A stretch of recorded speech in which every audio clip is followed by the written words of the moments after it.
strategy number 3 is all about following through on your ideas. That's it. I showed you that iceberg.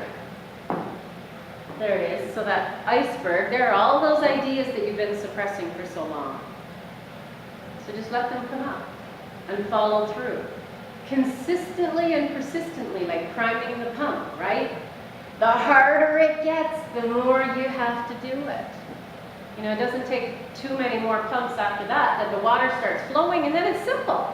There is resistance, right? If anybody's pumped water, there's still resistance. It's not like that floppy pump that hasn't been primed yet or handle. There's still resistance when the water's flowing, but it's simple. It's not that struggle to get it down. So that's the persistent, consistent action to be taken. Okay, so on page 1 of 8 here, I say we all have great ideas from time to time, and some are better than others. Remember the decision-making process? No, that's the decision. Just do it.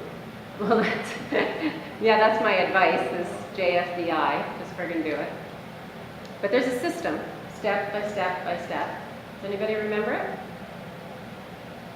Okay, so the idea comes to you.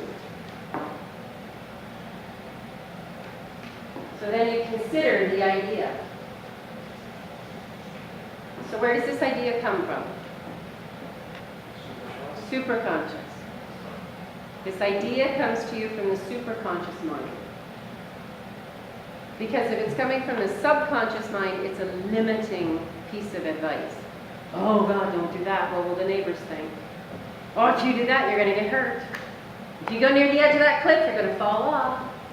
So that might be good advice, right?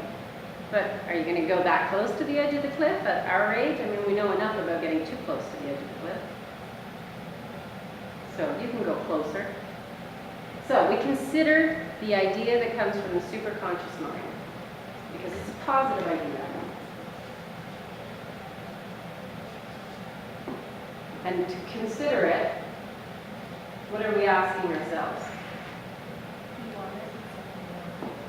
Is this something I want?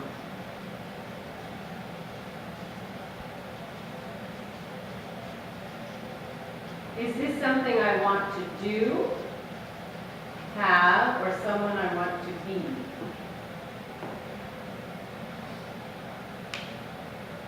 And so then I say decide.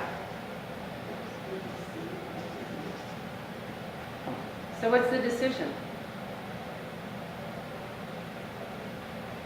Yes or no? Sorry? Yes or no? That's it. It's just answering that question, right? So this is a question. And your decision is simply answering that question. That's all it is. It's not, well, if this were to happen, or, well, yeah, but not right now, if it were to happen later, or no ifs. Because if it's an if, it's no. Is this something I want? No. Is this something I want to do? Well, not right now. Take those words, not right now, just no.